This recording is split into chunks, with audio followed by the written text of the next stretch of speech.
guru sekalian, kita lanjutkan dengan sesi yang kedua. Pertama-tama saya ucapkan terima kasih kepada tim workshop telah mengizinkan kami untuk memaparkan apa yang telah kami pelajari selama kurang lebih 2 bulan di pendidikan guru penggerak. Sebelumnya ini merupakan tugas dari guru penggerak bahwa apa yang sudah kami terima selama pendidikan itu harus di-sharing atau dibagi kepada rekan keseluruhan. Hari ini kami akan membahas mengenai aksi nyata budaya positif. Sebetulnya ini merupakan atau kita juga pernah dulu pada saat sama Bu Haji, sama Indah, kita menerima materi ini. Jadi di sini kami hanya akan merefresh lagi dan mungkin ada beberapa praktik baik yang bisa kami share kepada Bapak Ibu sekalian.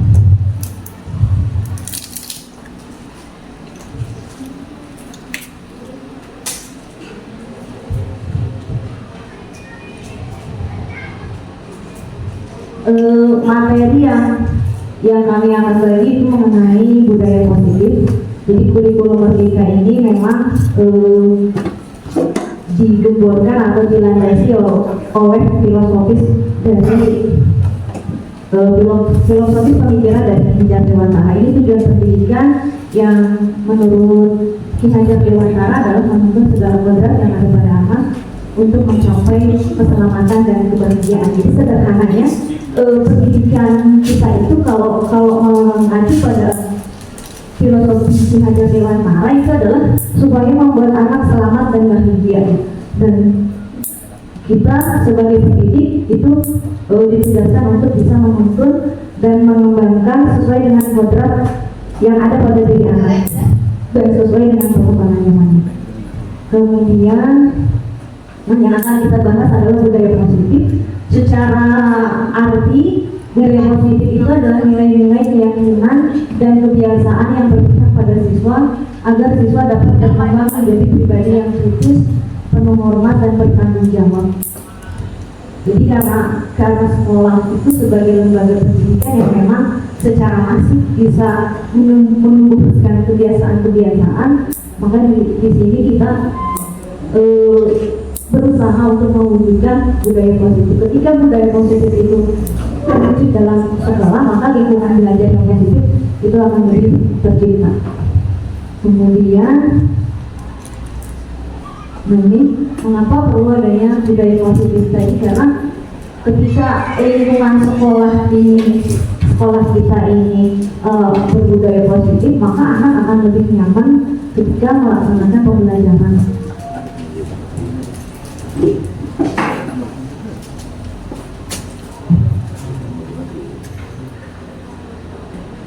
Sekarang di kurikulum Merdeka ini muncul istilah pembelajaran dengan paradigma baru. Sebetulnya secara filosofis pemikiran itu pemikiran Ki Hajar Dewantara kan sudah ada sejak tahun 1920-an, tapi ini kemudian diterapkan lagi dalam atau digaungkan lagi dalam kurikulum Merdeka. Sebenarnya pemikiran Ki Hajar Dewantara yang pertama itu pendidikan itu harus berpusat pada murid. Artinya berpusat pada murid, segala sesuatu yang kita lakukan yang menjadi subjek utamanya itu adalah murid.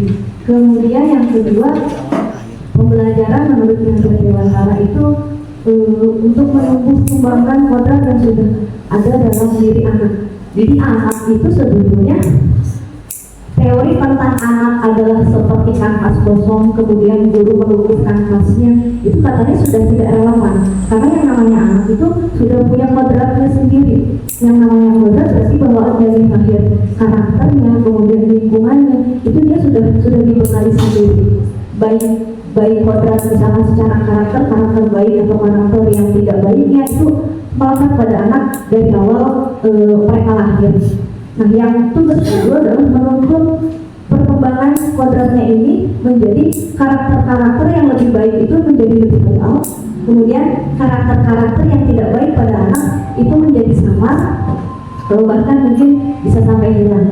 Konsep dalam budaya positif itu ada 6 yang akan kita bahas. Yang pertama disiplin positif dan nilai kebaikan universal, kemudian kebutuhan dasar manusia, keyakinan kelas dan keyakinan kelas itu merupakan salah satu konsep dalam budaya positif. Kemudian ada teori motivasi hukuman dan penghargaan, ada 5 posisi kontrol lulus, kita jalan restitusi, dan nanti kita akan berbagi tentang praktik segitiga restitusi.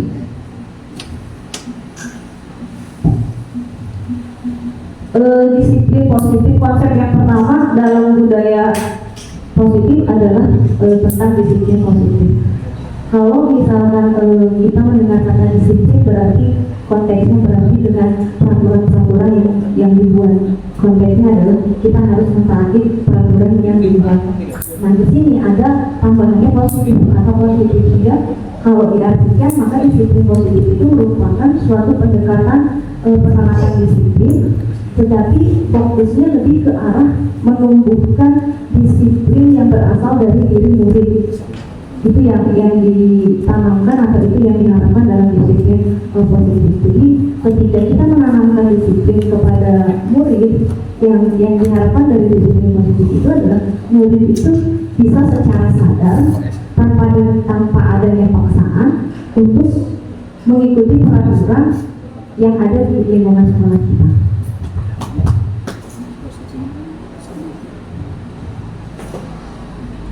Nah, ini kalau biasanya kalau kata disiplin ya tadi peraturan.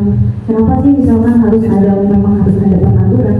Ketika di jalan tidak ada peraturan kan memang pasti akan berantakan. Demikian juga sama halnya di sekolah, ketika tidak ada peraturan pasti akan berantakan juga. Tetapi di sini dalam disiplin positif itu bagaimana kita mengembangkan bahwa untuk mentaati peraturan itu siswa menyadarinya dalam berdasarkan motivasi dalam dirinya.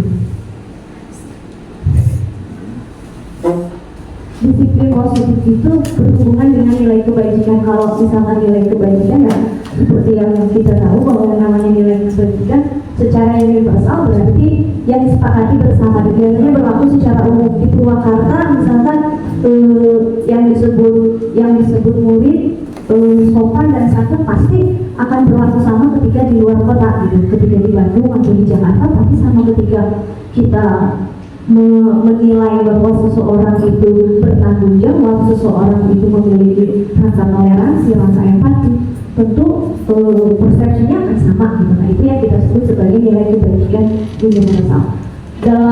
Dalam prakteknya terkait dengan disiplin positif tadi, jadi di sini kita harus berupaya bagaimana menanamkan nilai-nilai kebajikan dalam diri murid, sehingga ketika murid berada dalam suatu lingkungan yang ada peraturan yang misalkan dibatasi oleh hak-hak yang lain, murid itu secara sadar mengikutinya karena dia sudah memiliki nilai-nilai yang dia yakini.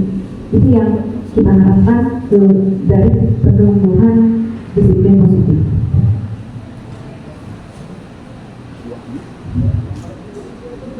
Ini contoh saja, sebetulnya banyak lembaga-lembaga yang mengkategorikan berbagai macam nilai-nilai kebajikan.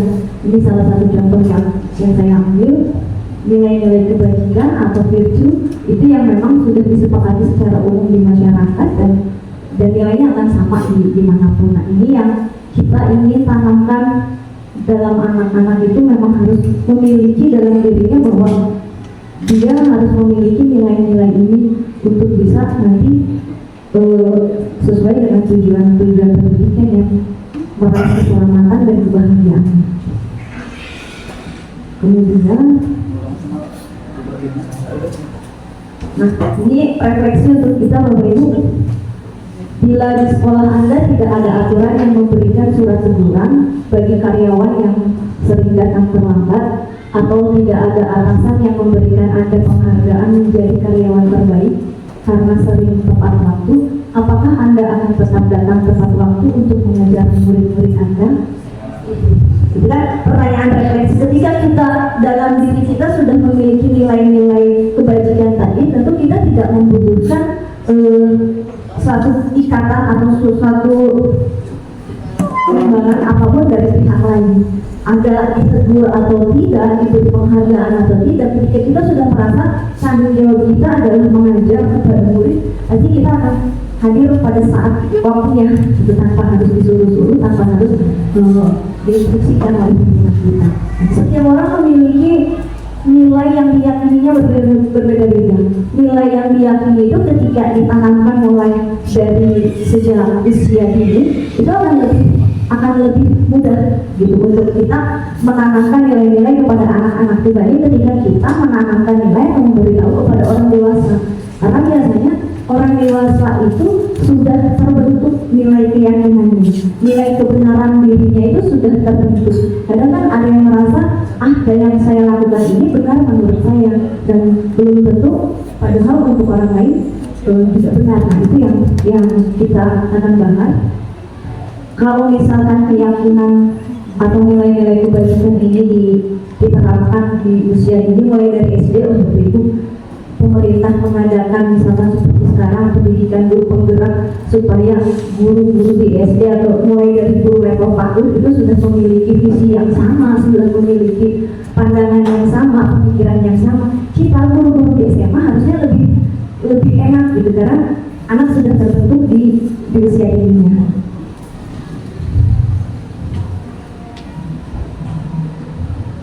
Nah, ini tentang kebutuhan dasar manusia. Jadi setiap perilaku manusia menurut Dr. William Glaser itu memiliki tujuan tertentu. Apa yang kita lakukan itu memiliki tujuan tertentu, dan beliau menyampaikan ada 5 kebutuhan dasar manusia. Yang pertama, kebutuhan bertahan hidup. Ini berarti kebutuhan yang secara fisiologis, kita makan, kita tidur, kemudian secara tempat tinggal, kita punya tempat tinggal, kita tidak hujan, tidak panas, itu bertahan hidup atau survival. Kemudian kebutuhan dasar yang kedua adalah kasih sayang dan rasa diterima. Contohnya misalkan kalau kasih sayang, ya kita merasa disayangi, kita merasa diterima, menjadi bagian kelompok tertentu. Kemudian kebutuhan untuk merasa bebas, tidak terikat, bisa memutuskan punya kontrol untuk memutuskan, tidak merasa diatur. Kemudian kebutuhan untuk kesenangan dan kebutuhan untuk penguasaan. Semua manusia memiliki atau punya kebutuhan dasar manusia ini, termasuk kita orang dewasa. Tentu kebutuhan kita orang dewasa dengan kebutuhan anak akan berbeda. Kalau kita misalkan kebutuhan kesenangan untuk orang tertentu bisa terpenuhi kalau dia sendiri jalan-jalan.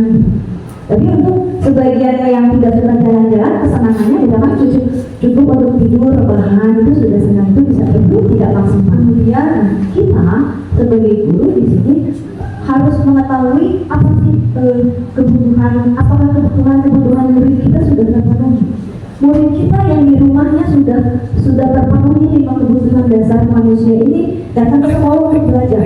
Mereka tidak memikirkan di rumahnya bagaimana orang tuanya baik-baik saja, jajannya cukup, pulsanya ada, dia bisa mengatur waktunya, bisa main game, gak dilarang-larang di rumah. Jadi ketika 5 kebutuhan dasar murid ini sudah terpenuhi, mereka siap belajar, siap untuk menerima pengajaran, belajar lebih baik. Tapi ketika kebutuhan dasar ini ada yang tidak terpenuhi, maka guru kita pasti akan tidak seimbang. Kebebasannya merasa tidak terpenuhi, sering aja membenteng, atau misalkan kesenangannya tidak terpenuhi, dia pengennya main game. Mungkin itu salah satu contoh.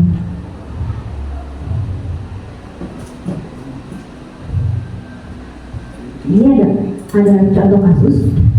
Ibu Ambar, guru wali kelas 2A di SD Pelita Hati, sedang bingung menghadapi ulah salah satu murid di kelasnya. Beberapa anak di kelas 2A telah datang padanya dan mengeluhkan Doni yang seringkali meminta bekal makan siang mereka dengan paksa.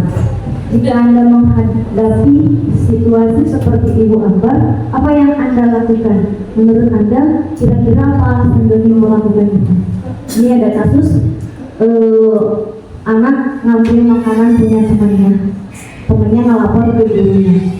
Ketika ada perilaku yang menyimpang dari murid, Maka menurut William Glasser tadi berarti ada kebutuhan yang tidak terpenuhi oleh murid itu, sehingga dia melakukan perilaku yang negatif.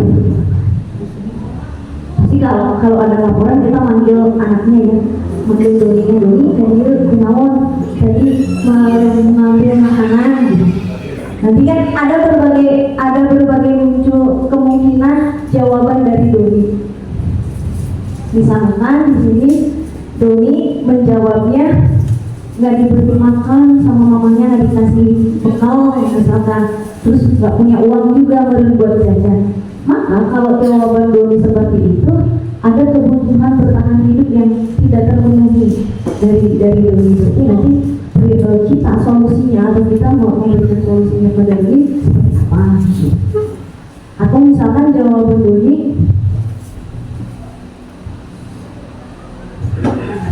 dia merasa senang kalau misalkan Doni ada resep mengambil makanan, jadi semua teman-temannya memperhatikan.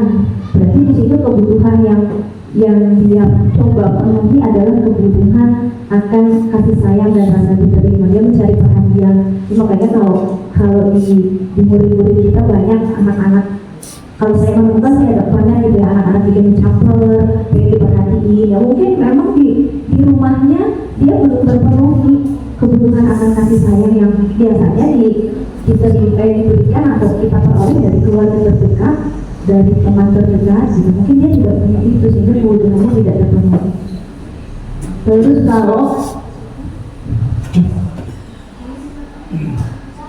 kalau jawaban Doni, dia bosan dibekalinnya juga nugget beli, pengen yang lain makanya.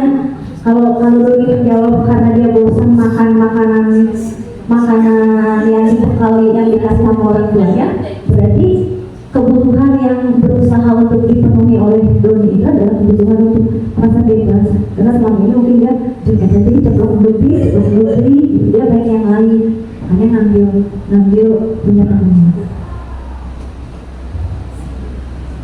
Atau kalau jawaban Doni, karena ketika mengambil makanan temannya itu dia merasa dia punya kekuatan, dia merasa hebat, dia merasa semua orang akan takut padanya.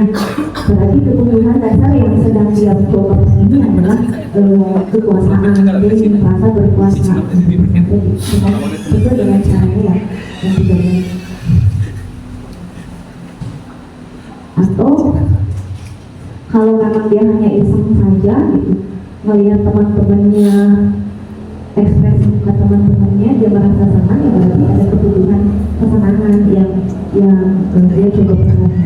Nah, kebutuhan ini yang coba dipenuhi oleh murid, tentu ada yang memenuhinya dengan yang positif, dengan cara positif, atau dia mencoba untuk memenuhi kebutuhannya dengan cara yang tidak baik. Nah, tugas kita adalah ketika kita sudah tahu apa yang dia butuhkan, tugas kita mengarahkan, menuntun kepada anak tersebut cara yang lebih tepat ketika dia merasa kekurangan akan kebutuhannya.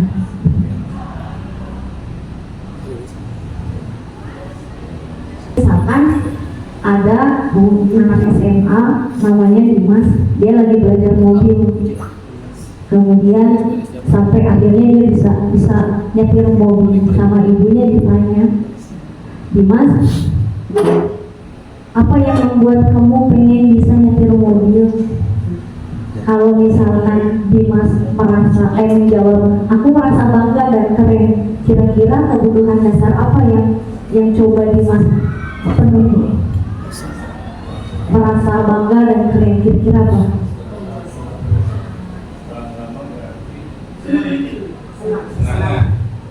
Kesenangan, kekuasaan ya. Atau kalau misalnya jawabannya biar bisa jalan-jalan naik mobil sama teman-temanku, kasih sayang ya, berarti karena dia butuh pengen dengan teman-teman, berarti kebutuhan kasih sayang yang dia sedang coba penuhi. Aku senang bisa pergi ke tempat-tempat yang aku suka, berarti kebutuhan akan kesenangan. Dia mencari kesenangan ya dengan pergi ke tempat yang dia suka. Kalau menyetir mobil itu seru, menyetir mobil itu sudah berarti penguasaan, dia bisa mengendalikan mobilnya gitu, berarti dia itu adalah kebutuhan penguasaan. Kira-kira seperti itu ketika kita menghadapi kasus anak-anak yang perilakunya tidak baik, maka secara teori itu ada kebutuhan dasar yang coba dia penuhi.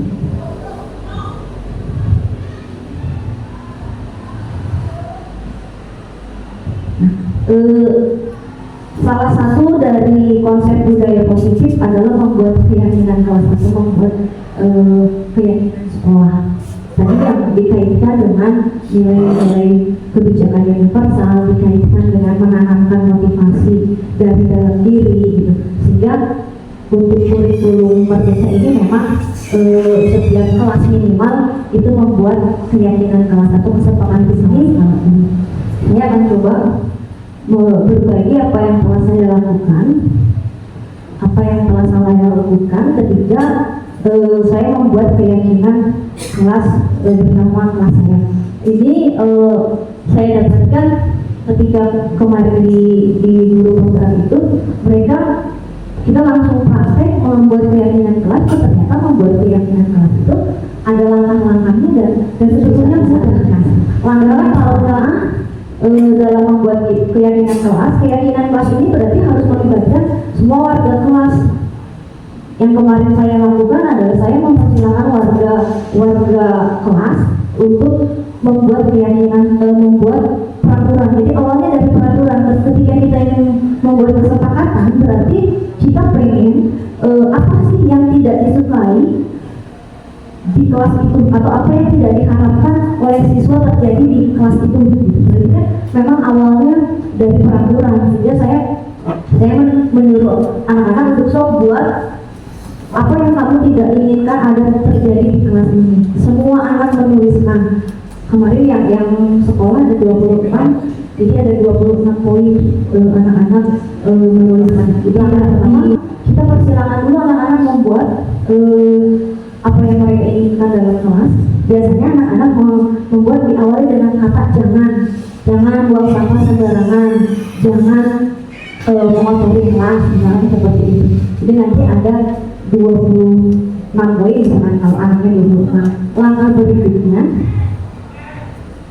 nah, kan ketika anak menulis itu bisa saja anak satu dengan anak yang lain punya tema yang sama. Maka langkah berikutnya yang saya lakukan adalah yang kita lakukan dari poin-poin itu kita kelompokkan menjadi tema-tema atau payung-payung. Ada misalkan di sini karena saya kemarin tidak sempat buat video, ini foto peraturan yang mereka buat. Jadi ada yang temanya tentang kebersihan, kita satukan temanya tentang kebersihan. Kemudian ada temanya tentang jangan berkata kasar, menghargai teman, kita satukan. Jadi kalimat-kalimat yang mempunyai tema yang sama kita kelompokkan dalam satu payung yang sama. Untuk langkah berikutnya,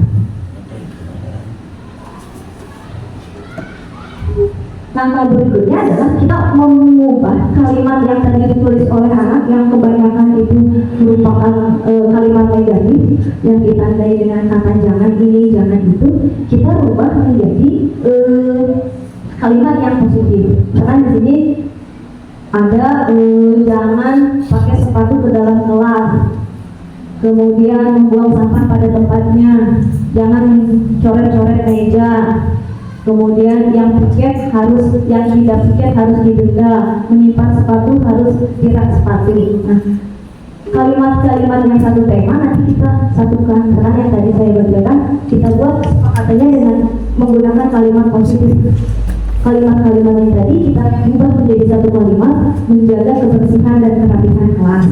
Dan itu jadi dari poin aturan anak yang dibuat oleh anak itu kita buat jadi satu kesimpulan kalimat yang bermuatan positif.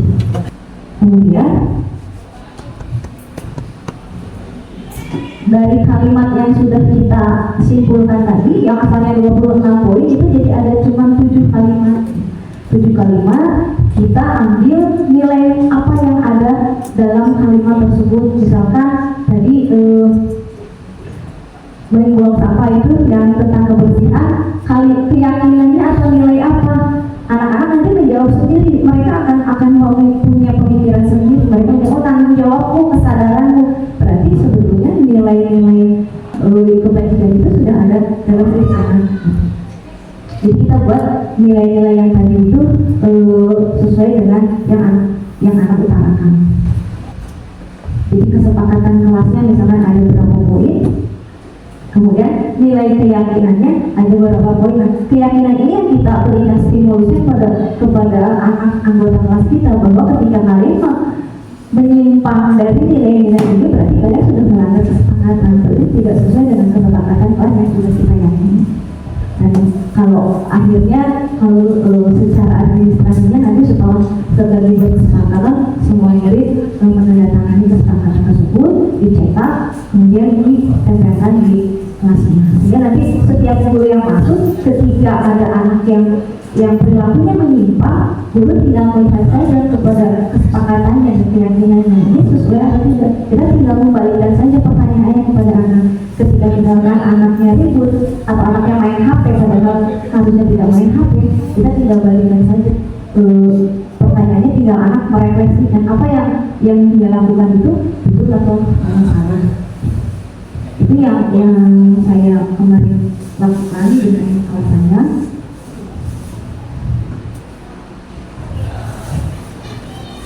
Pemaparan selanjutnya tentang teori motivasi sampai dengan segitiga restitusi akan dilanjutkan oleh Ibu.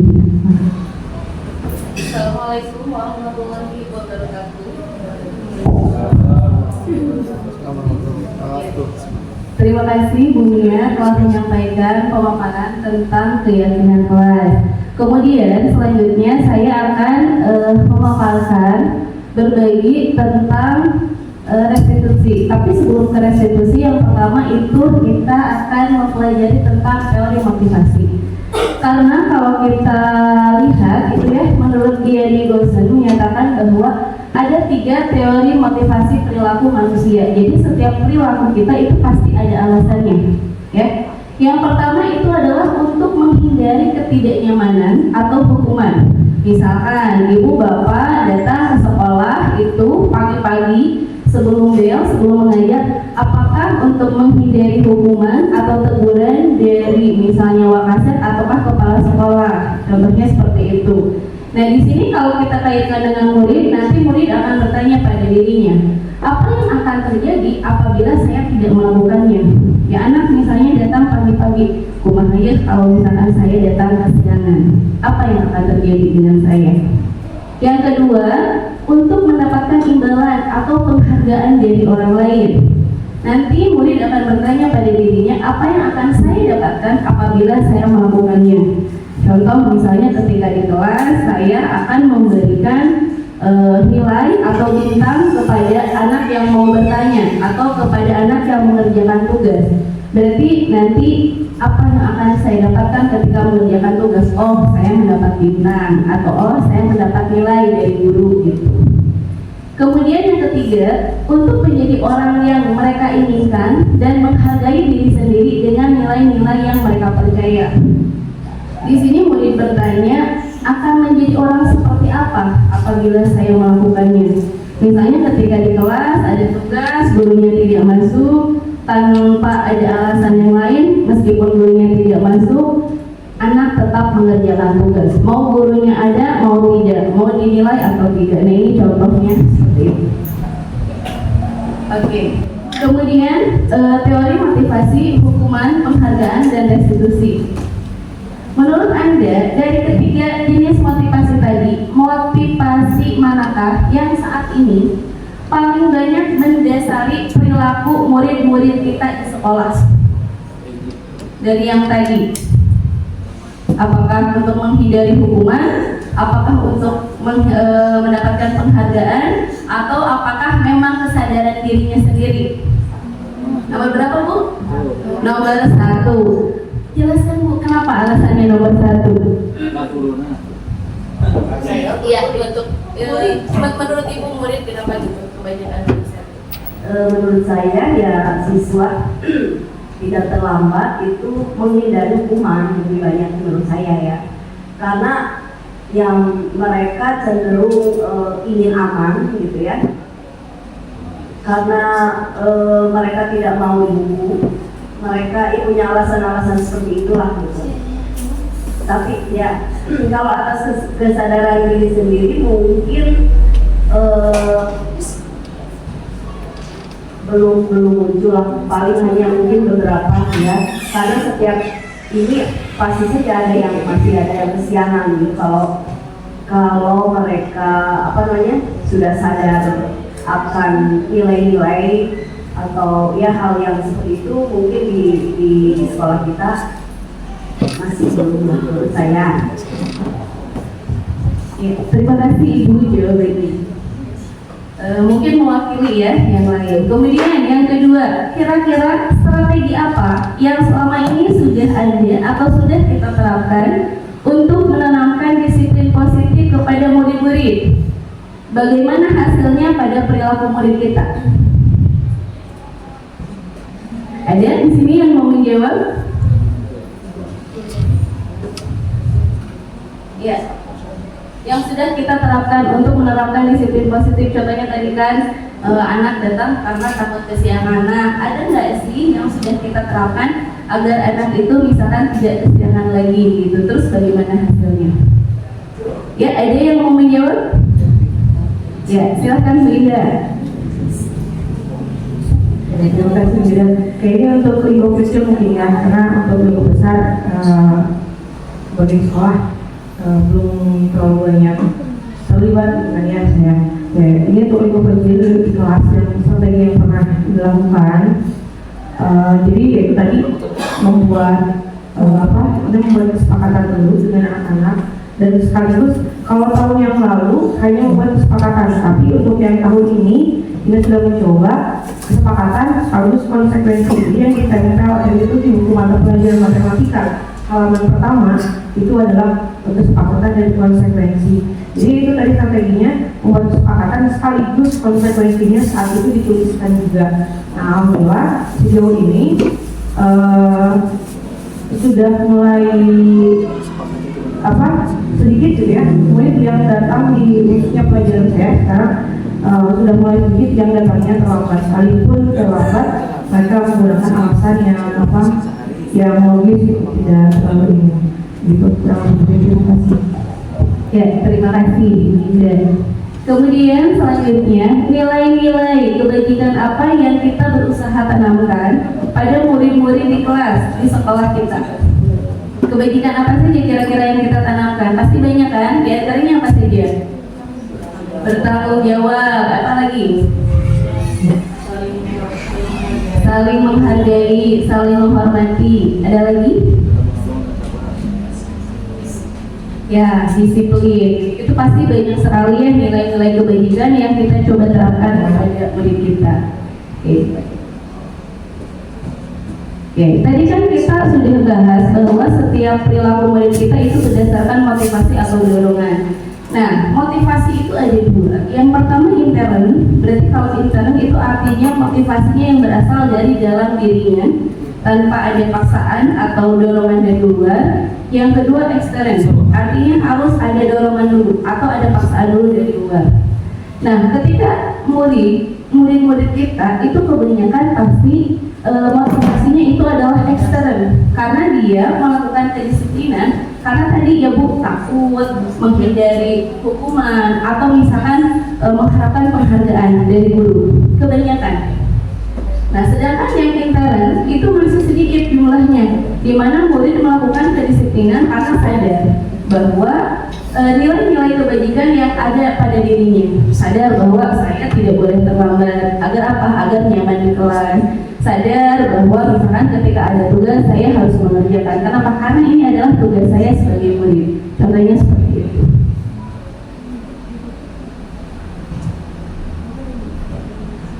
Dihukum oleh penghargaan.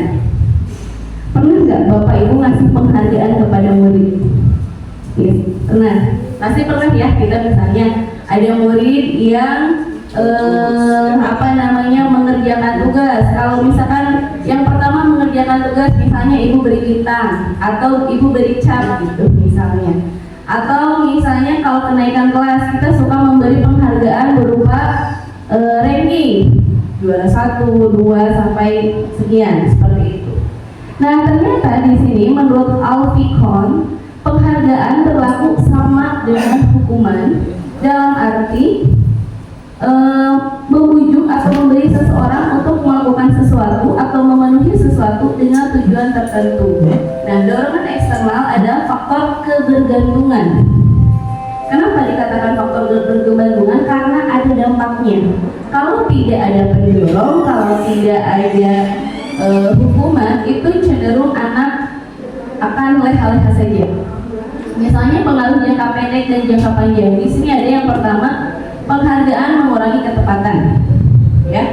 Kemudian penghargaan tidak efektif. Kemudian di sini penghargaan merusak hubungan. Kemudian mematikan kreativitas, menurunkan kualitas dan mengurangi motivasi intrinsik. Di sini beberapa pengaruhnya. Misalkan yang pertama mengurangi ketepatan. So, cepat-cepat siapa yang bisa menjawab? Terkadang anaknya saya bu. Belum tentu anak yang ngacuk itu jawabannya betul. Ketika anak menjawab suatu soal dengan pemikiran cepat tanpa berpikir dulu, menghitung dulu, hanya asal menjawab, itu cenderung tingkat kesalahannya lebih banyak. Atau misalnya tidak efektif. Jadi misalkan guru tertentu memberikan penghargaan, kalau anak itu memberikan pertanyaan atau tanggapan dalam diskusi. Ketika gurunya tidak memberikan bintang, ketika gurunya tidak memberikan nilai, mereka leha-leha saja. Contohnya. Nah, di sini bentuk program kebajikan apresiasi, ya. Jadi untuk mengganti penghargaan itu kita bisa memberikan apresiasi. Apresiasi ini berupa pengakuan, tapi di sini harus diingat ada beberapa hal. Yang pertama, secara khusus, berarti 1 per 1. Kemudian dilakukan secara pribadi, jadi jangan di depan umum, ya. Kemudian misalnya semua murid, jadi tidak hanya pada murid yang pintar saja, bahkan murid yang pendiam, murid yang misalnya nilainya selalu di bawah pun harus kita apresiasi. Karena balik lagi tadi, murid itu punya bakat dan minatnya sendiri. Jadi bisa saja kan nilai matematikanya atau nilai kimianya tidak baik, tapi dia misalkan juara atletik, atau misalkan dia juara renang, atau misalkan dia kemampuan mendesainnya itu bagus. Ya. Jadi harus kita beri pengakuan. Kemudian secara konsisten, pengakuannya terus menerus. Kemudian yang terakhir fokus pada proses. Jadi kita lebih menghargai proses daripada nanti hasilnya bagaimana, seperti itu. Nah, ini adalah beberapa contoh pengakuan. Misalnya, kemarin saya perhatikan rasa empatimu besar sekali pada saat menolong murid baru di kelas kita. Atau misalnya, saya menghargai kepedulianmu pada saat kamu membantu teman-temanmu di tugas kelompok. Karena pernah saya mendapati seorang murid, dia sangat pintar, nilainya selalu bagus. Tetapi ketika berkelompok, kelompoknya itu justru bertanya kepada kelompok lain. Jadi padahal dia pintar, tapi tidak bisa membantu teman-temannya untuk bekerja sama. Jadi harus kita kasih motivasi atau apresiasi itu. Kemudian terima kasih untuk rasa tanggung jawabmu pada saat kamu memungut kertas-kertas yang berserakan di lantai. Itu salah satu contoh apresiasi yang bisa kita lakukan. Nah, kemudian selanjutnya hukuman dan konsekuensi. Tadi kan sudah dibahas sama Bu Ida, ketika membuat keyakinan kelas ada konsekuensi. Nah, di sini lihat contoh. Mencatat 100 kali dalam buku kalimat saya tidak akan terlambat lagi karena terlambat sekolah. Kira-kira ini hukuman atau konsekuensi? Ya, hukuman. Oke. Kemudian lari mengelilingi lapang basket 2 kali karena terlambat hadir di sekolah. Hukuman atau konsekuensi? Oke, hukuman. Kemudian selanjutnya murid diminta untuk push up 15 kali karena tidak menggunakan masker ke sekolah. Hukuman atau konsekuensi? Oke. Kemudian menggantikan kertas tugas teman yang telah dicoret-coret. Itu hukuman atau konsekuensi? Oke, konsekuensi. Selanjutnya, membersihkan tumpahan air di meja tulis karena tersenggol pada saat belajar. Oke, konsekuensi. Kemudian murid disuruh mengenakan sepatu seharian. Maksudnya tidak mengenakan sepatu seharian karena tidak mengenakan sepatu hitam. Hukuman atau konsekuensi? Oke, hukuman. Lari mengelilingi lapang basket 2 kali karena terlambat 10 menit untuk pelajaran PJOK. Oke, coba kita cek jawabannya. Thank you, tepuk tangan untuk kita semua. Ya, ternyata sudah bisa ya membedakan. Ya, selanjutnya. Tadi ada hukuman, ada konsekuensi, sekarang ada restitusi. Apa itu restitusi? Restitusi itu pendekatan yang berfokus pada pengembangan kebajikan siswa di mana mereka diajak untuk bertanggung jawab atas tindakan mereka dan memahami pentingnya memperbaiki kesalahan. Nah, ini membantu siswa tumbuh menjadi individu yang lebih baik dengan nilai-nilai moral yang kuat dan kemampuan untuk mengelola konflik. Jadi pada restitusi kita mengajak siswa untuk ngobrol, untuk berpikir secara mendalam bersama-sama tentang perilaku-perilaku yang sudah mereka lakukan, apakah sesuai dengan keyakinan, nilai-nilai kebajikan yang mereka anut atau tidak. Seperti itu. Di sini ada ciri-ciri restitusi ya. Yang pertama berfokus pada pemulihan. Jadi siswa diajak untuk memperbaiki kesalahannya. Jadi ketika ada siswa melakukan kesalahan tidak serta-merta harus kita beri hukuman, tapi mereka diajak untuk memperbaiki. Yang kedua melibatkan tanggung jawab siswa. Jadi siswa diajarkan untuk melaksanakan atau melakukan tanggung jawab atas apa yang sudah mereka lakukan. Kemudian pendekatannya edukatif. Jadi kan di sini siswa diajak untuk belajar dari kesalahan yang telah mereka lakukan. Yang keempat membangun empati. Jadi mereka menanamkan pada dirinya tindakan yang mereka lakukan ini kalau terjadi pada diri mereka baik atau tidak, bagus atau tidak. Kemudian reflektif. Jadi ini kita mengajak siswa untuk merenungkan apa yang sudah mereka lakukan itu adalah hal yang baik atau tidak. Bagaimana dampaknya untuk orang sekitar. Ini tadi perbedaan antara hukuman, konsekuensi dengan restitusi. Kalau dalam hukuman murid disuruh berdiri di depan kelas, guru marah-marah ke murid, murid disuruh menulis saya tidak akan terlambat lagi. Jadi kebanyakan itu adalah guru yang memberikan instruksi. Yang kedua konsekuensi, guru memberikan konsekuensi berada di dalam kelas selama 1 jam istirahat berlangsung. Contoh kalau misalnya anak yang terlambat masuk kelas, guru memberikan konsekuensi. Kemudian guru tegas dan murid menghormati peraturan. Nah, yang ketiga restitusi. Kalau dalam restitusi, gurunya menanyai dulu kepada murid tentang keyakinan kelas yang sudah disepakati, kemudian membantu menyelesaikan permasalahan. Jadi di sini guru menuntun, ya, bukan guru yang memberikan harus begini, harus begitu, tapi guru menuntun. Kemudian muridnya itu terbuka dan menghormati dirinya dan orang lain. Itu yang diharapkan dari restitusi. Nah, ini perbedaannya. Kalau hukuman itu memberikan efek jerak, keinginannya kita memberikan efek jerak agar anak tidak melakukan hal itu lagi, dan pendekatannya itu represif. Kemudian kalau konsekuensi mengajarkan hubungan sebab akibat. Apa yang kamu lakukan akibatnya apa? Itu resikonya. Sedangkan kalau restitusi fokusnya pada pemulihan dan tanggung jawab. Jadi dia sadar akan kesalahannya sendiri. Kemudian mencoba untuk memperbaiki. Nah, di sini pendekatan restitusi itu didasarkan pada 5 posisi kontrol guru. Yang pertama, posisi kontrol guru itu bisa sebagai penghukum. Yang kedua, bisa sebagai pembuat rasa bersalah. Yang ketiga, sebagai teman. Yang keempat, pemantau atau hanya mengawasi atau mengamati. Dan yang terakhir adalah sebagai seorang manajer. Nah, bisa dilihat ini adalah perbedaannya antara posisi kontrol guru. Di sini bisa dilihat bahwa posisi penghukum atau pembuat rasa bersalah itu adalah akan membentuk identitas gagal. Sedangkan untuk posisi teman, pemantau, dan manajer itu adalah identitas berhasil atau sukses. Tetapi ketika kita lihat itu ketutupan ya, di posisi manajer itu nanti meskipun ada kontrol, itu kontrolnya dari dalam diri, bukan dari luar. Jadi ketika ada teman dan pemantau, posisi guru itu masih kontrol dari luar. Nah, lihat di sini ada beberapa kata kalimat. Nanti kita posisikan. Kira-kira posisi gurunya seperti apa?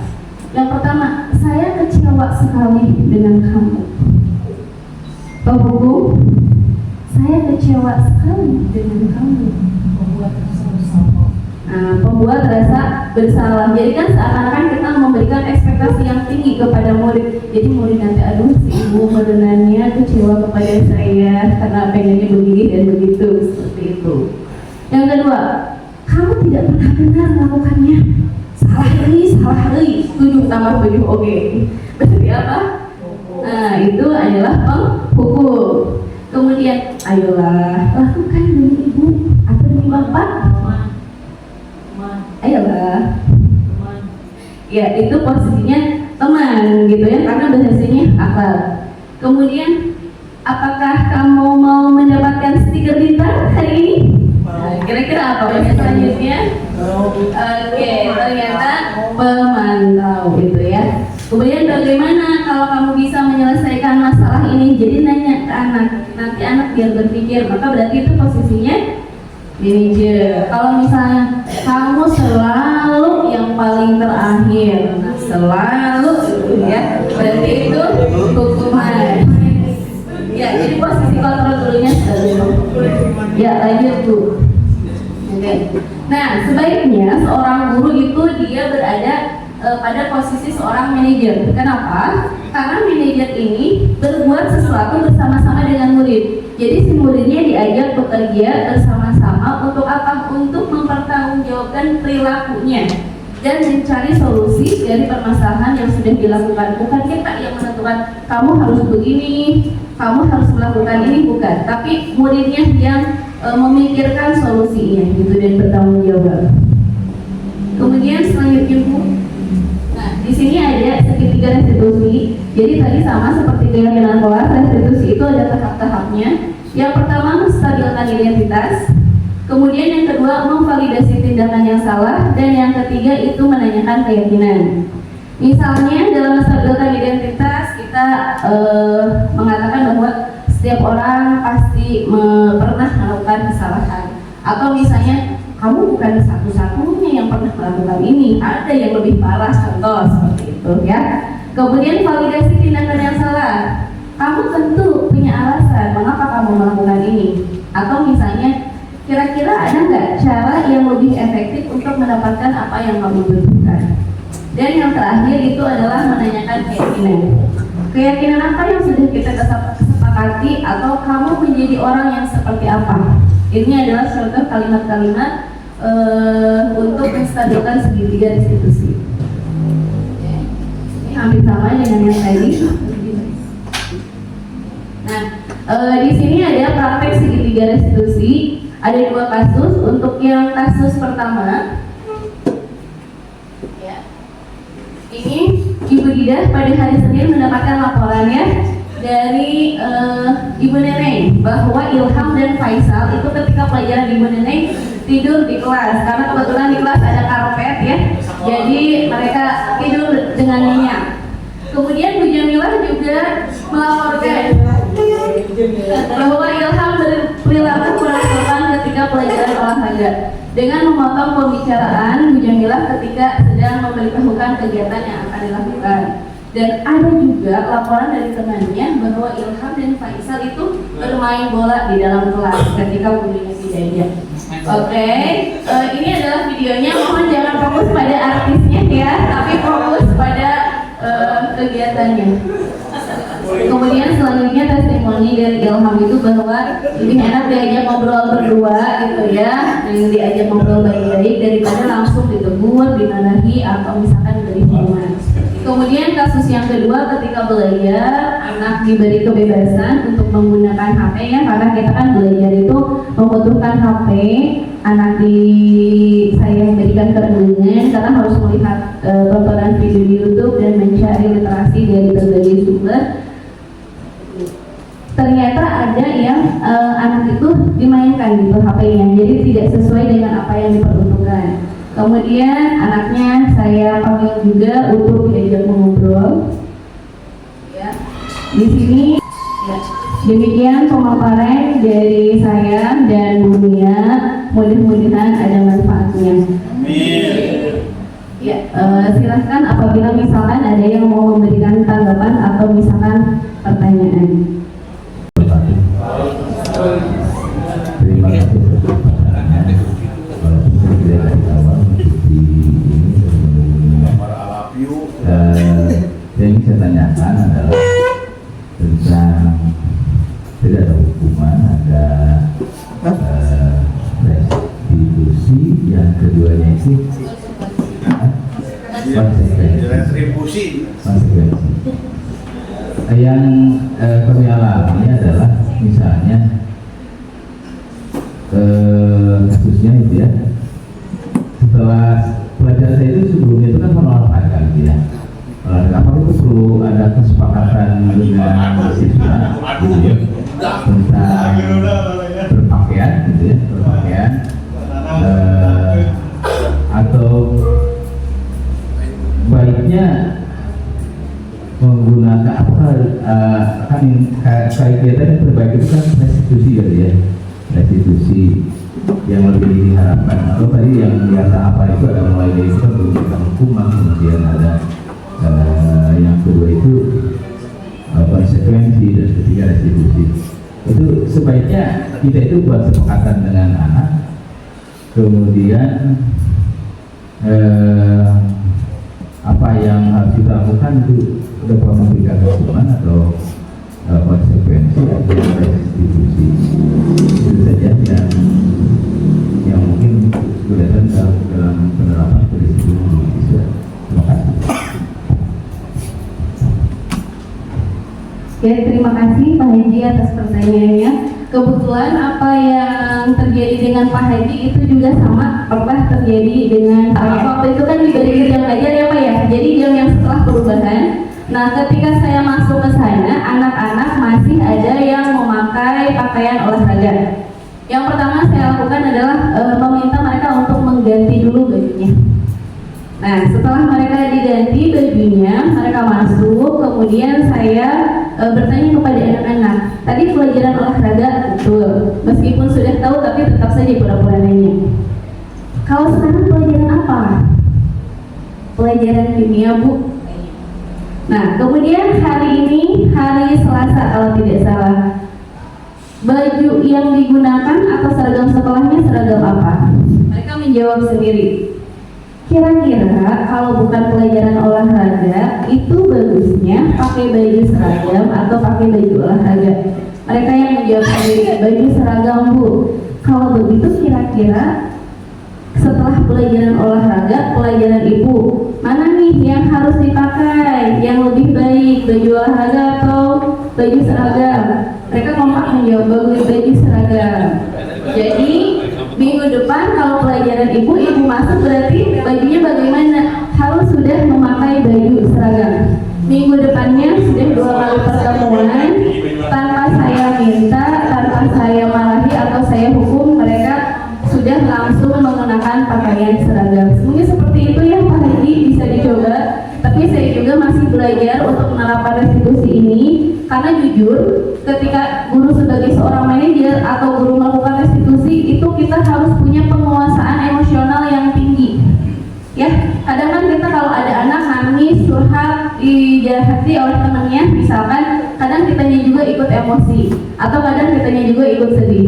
Jadi untuk menjadi seorang manajer atau melakukan restitusi itu kita harus benar-benar bijaksana, benar-benar bisa menguasai emosi kita.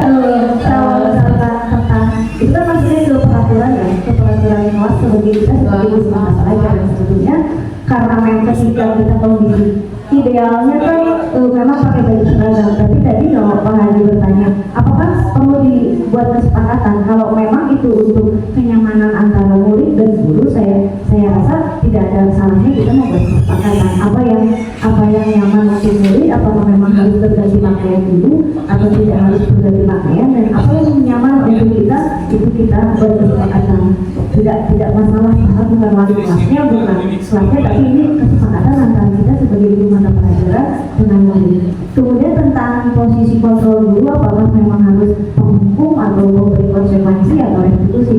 Secara idealnya guru itu ada di posisi manajer idealnya. Tapi ketika kita menghadapi siswa dengan jumlah yang sangat banyak, dengan kestabilan emosi kita juga yang tidak selalu on gitu, maka posisi kita bisa bergeser-geser gitu. Kadang mungkin ketika diperlukan ya kita jadi pemantau, ketika diperlukan kita membuat konsekuensi, tidak masalah. Tapi ketika memang mungkin untuk dibuat restitusi, ya kita ajak bicara secara pribadi restitusi. Yang kita perlu hindari sekarang, yang perlu kita minimalisir adalah posisi kita sebagai penghukum, karena biasanya ketika kita memberi hukuman, apalagi yang kejadian-kejadian insidensial, maka hukuman itu kan bersifat spontan, mau kepikiran dihukum misalnya seperti itu. Nah, itu yang harus kita hindari. Idealnya adalah kita mengatasi permasalahan perilaku murid itu secara ideal adalah dengan restitusi. Tapi ketika memang tidak memungkinkan kita melakukan restitusi, ya kita bergeser ke posisi sebagai pemantau dengan konsekuensi atau dengan penghargaan atau yang konsekuensi. Seperti itu. Mengambilkan kasus ini ya untuk semua ini ya. Jadi apakah tidak salah gitu ya ketika kita membolehkan anak tetap berpakaian olahraga gitu ya? Karena apalagi kita berpikir dengan HAM-nya gitu ya, apakah dengan kurikulum merdekanya, apakah tidak salah? Tapi kadang-kadang saya juga berpikir perasaan janggal gitu ya. Kalau dia belajar agama pakaiannya kalau di foto mainan kurang enak juga ya. Mungkin salah satu solusinya itu mungkin ada dengan arahan kontrak kerja ada kesepakatan misalnya 10 menit kalau anak siap 10 menit ya 10 menit kita baru masuk itu pakai pakaian gitu ya dan untuk tahun sekarang karena tahun sekarang itu berbeda dengan tahun sebelum 2013. Sekarang kelas 12 kan sudah diwarnai kurikulum merdeka belajar ya, kurikulum merdeka. Jadi kita pun sangat sedikit agak ada hati gitu ya. Jadi kalau memang yang kurang paham dengan kurikulum merdeka itu bisa menjadi presiden buruk terhadap bisa protek belajar mengajar saja. Assalamualaikum warahmatullahi wabarakatuh. Ya, terima kasih Bapak atas sampainya. Ya betul, tadi jadi balik lagi ke gurunya karena dulu di 10.6 itu kan kelasnya ada di belakangnya Pak, nambahin di 10.6 kelasnya itu di belakang yang timnya Pak Hardan Pisan. Saya jam terakhir sebelumnya olahraga itu mereka tetap memakai baju olahraga. Kenapa? Karena kesepakatan kelasnya Bu, kami lebih nyaman dengan olahraga. Terus di sana kelasnya gerah, jadi saya juga kalau ketika di sana mau bebaskan. Kalau ketika yang di 10.2 karena mereka sepakatnya Bu mau pakai seragam, saya juga memberikan kebebasan mereka seragam ya dikasih waktu toleransi untuk ganti seragam dan pembelajaran dengan menggunakan seragam. Mungkin seperti itu ya. Terima kasih atas waktunya. Betul ya, menanggapi itu ternyata banyak di lapangan tuh memang banyak hal yang tidak bisa dilakukan seperfect teori gitu kan ya. Kayak tadi intinya adalah kesepakatan dengan muridnya. Namun begini Pak dan wajar dulu aku melakukan hal tersebut. Merdeka menghamba itu bukan berarti membebaskan secara penuh. Kalau menurut Indah ya, karena pada realisasi di lapangannya memang pada akhirnya anak itu memang harus kita kasih relnya juga, tetap berikan rel dengan cara kita memberikan negosiasi yang tetap, kalau kata Agung kan tadi saya tetap tidak mengizinkan dengan alasan wajar karena ada alasan tertentu. Hanya saja Ina punya pengalaman begini, kekeh saya pengen dengan kesepakatan itu, sedangkan anak kekeh yang enakan gitu kan ya. Nah berarti kembali ke tadi yang membuat kesepakatan Pak, seperti sejauh mana kita sebagai pendidik mungkin mengarahkan ke kalimat positif supaya tetap di prinsip yang kita pengenin gitu Pak. Jadi tidak selamanya yang anak inginkan harus selalu kita oke, udah sok kumaha anak-anak, enggak juga kalau menurut Indah. Karena kan kita harus ngasih rel juga gitu, memberikan batasannya itu salah satunya dengan cara mungkin tadi saya tetap tidak mengizinkan. Nah wajar karena ada alasan tertentu, tapi mungkin nanti dengan bahasa yang lebih, nanti pun pasti punya trik supaya karena ya pagowong-gowong yang beberapa tapi tetap tidak ada istilah kayak maksa mengatur gitu. Jadi terus ini pagi ya orang mah udah lebih 10 menit ya baru nanti masuk ke kelas teh gitu kan ya. Pada akhirnya saya kasih waktu 5 sampai 10 menit atau Bu 15 menit Bu nawar gitu kan ya. Tapi saya anak 7 menit di pemacaranya nawarin gitu kan ya. Dan Bu atau Bu 12 menit lah, boleh 12 menit, gimana kalau kita tambah dengan 2 menit di akhir jam pelajaran, rugi sebuah 10 menit. Akhirnya mereka tuh berpikir, oh kalau begini ada konsekuensi nggak enak nanti di depannya. Jadi kita berikan anak untuk berekspresi dengan pemikirannya, tapi tetap kita stop dengan cara yang dengan cara yang halus supaya tidak judgement, tidak hukuman, tidak labeling dan sebagainya. Mungkin seperti itu. Jadi harus ada kesepakatan tetap. Hanya saja begini, tadi juga sedikit menyinggung katanya Kumai dengan guru geografi yang mengajar dengan bagi olahraga. Paham sekali dengan kondisi seperti itu. Pak Faisal, Aina, ini upacara ngajar olahraga, jadi kan itu kan sangat tidak tidak efektif lah untuk Pak Faisal itu mungkin tidak akan efektif kan dengan Bu dia dan Obi mungkin ya. Nah, ketika kita membuat kesepakatan kelas dan konsekuensi itu tidak hanya diorientasikan untuk murid, tapi untuk kita juga. Karena bisa jadi murid itu membalikan, si ibu kayak gitu kan ya. Nah, betul kata Pak Haji tadi kan secara kepantasan asal semuanya Pak Haji belajar PAI wajib olahraga sebenarnya memang betul dirasakan asal kira Rawson gitu ya. Mungkin untuk pelajaran pun sama gitu. Nah, jadi pada saat membuat kesepakatan kelas dan konsekuensi itu alangkah baiknya diterapkan gimana nih kalau saya melanggarnya.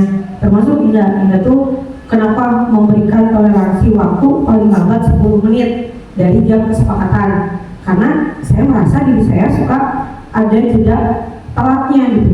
Jadi supaya tidak ada feedback tidak negatif dari murid kita. Jadi pada saat membuat kesepakatan konsekuensi itu tetap diterapkan untuk kita juga sebagai yang ada di lingkungan kelas. Jadi adanya kesepakatan, adanya keyakinan itu untuk diyakini dan disepakati oleh lingkungan kelas itu, baik gurunya maupun murid-muridnya. Mungkin itu kurang lebih masukan dari Indah. Mohon maaf sudah terlalu panjang. Terima kasih atas waktunya.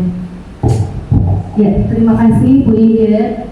Ya, jadi itu ya satu balik lagi dengan sesuai dengan kesepakatan antara guru dengan siswanya. Yang kedua Pak Haji sedikit tentang kurikulum merdeka. Jadi kadang suka ada kesalahan bahwa yang namanya merdeka itu adalah bebas melakukan sesuatu. Tapi di sini kurikulum merdeka itu adalah kemerdekaan yang bertanggung jawab. Jadi ketika anak merdeka itu tidak serta-merta mereka semua dibebaskan dan kita semua harus mau, tidak. Tapi ada batasan-batasan yang bisa dipertanggungjawabkan baik oleh muridnya ataupun gurunya. Mungkin itu saja untuk hari ini. Terima kasih kepada semuanya. Wassalamualaikum warahmatullahi wabarakatuh.